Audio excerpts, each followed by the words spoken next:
Hi, my name is Colton Swiggart, and today I'll be giving a informative speech on how to fish. What is more exhilarating and nerve-wracking than casting out your line and putting the most precise little flick or twitch in your favorite bait than having your rod tip double over as you hooked a monster?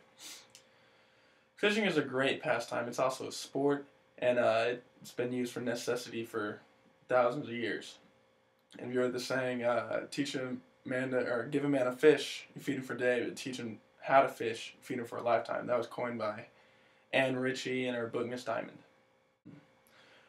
I've been fishing from the Guadalupe to the Rio Grande to the Frio River, and even from the smallest little pond in a golf course all the way to deep sea fishing in the Gulf of Mexico.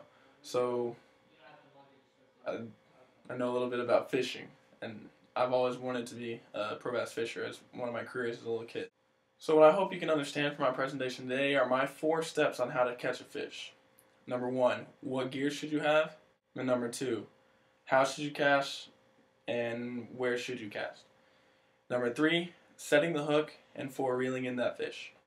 Because there's a wide range of areas you can fish, types of fish, I'm going to be giving tips specifically designed for catching a largemouth or smallmouth bass in a lake scenario, fishing off the banks. So for my first step, gear, mainly your rod, your reel, and your bait. For your bait, what I typically use and I suggest are a spinnerbait, a crankbait, a diver, a fluke, or a jig and grub. A spinnerbait's kind of like a little metal, it has a little metal square at the tip of it, and when it reels in, it flashes and attacks the fish. The crankbait, it's got little steel balls in it, so it makes a rattling noise underwater and attracts the fish. The diver has a little spoon on the tip of the head of it, and it dives down in the water. And for probably what we're doing, you'll use a medium-sized one because you're fishing off the shore. The fluke is a little soft bait, and it's great for just doing different tricks as you're walking it, reeling it in. And the jig and grub, it comes in many shapes and sizes. It's soft bait, it's kind of small, and it's got a curled tail at the end. For your rod and reel, the rod, it's not anything important for you right now if you're just a part-time fisher. And normally the rod comes with the reel. So the 3 main types of reels are a bait cast reel. That's your more advanced one for your all-the-time fishers. And it's primarily used for flipping it in those small places and getting it right there where you want it. And the spinner reel, which is one I suggest, it's more of an intermediate type of reel, and it's a lot easier to learn. And then finally you get your closed face reel, and that's for your beginner, their person that's never really fished before. It's always reliable. It always works. And there's also any extra gear you need. You might need just whatever else you got in your tackle box. You might need a knife to cut the line if you have to, pliers to get the hook out of the mouth of the fish, and a stringer if you're planning on keeping the fish. Now you have the basic tools needed to catch a fish. You're ready to move on to the next step. Where and how to cast. There are 3 main types of casting. Casting overhead, which is straight back and over. You got your sidearm cast, which is side to side. And then your underhand cast is like a flip. Because we're fishing on a bank, the sidearm cast is probably the most reliable, because you're going to want to fish along the sides of the bank parallel instead of casting straight out, because there's not as many fish out there and you can cover more ground sidearm. The underhand is for if you're trying to get underneath an overhanging branch or tree or on the other side of the log. It really helps out there.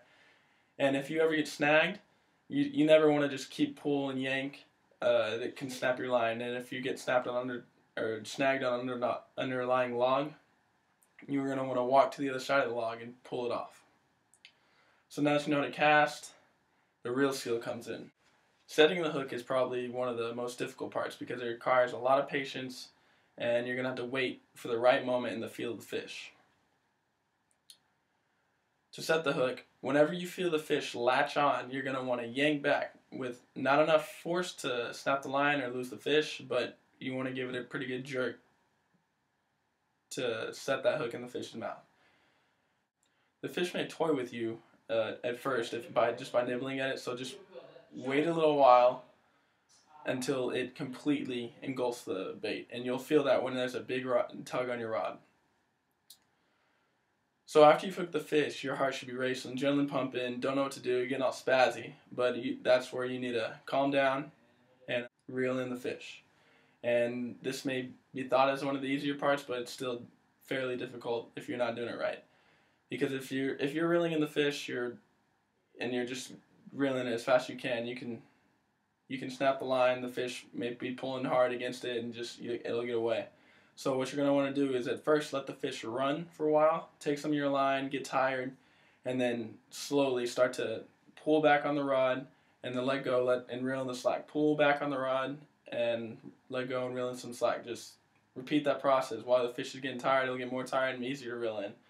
Once you got up on the bank, pick it up, take a picture, let it go, unless you're planning on eating it. Those are my 4 steps on how to catch a fish. You got your gear, where and how to cast, setting the hook, and reeling in the fish. So if you've never been fishing before, I encourage you to go out there and try. It's a blast. So, and once you catch that first fish, you'll be hooked. All right, that's good.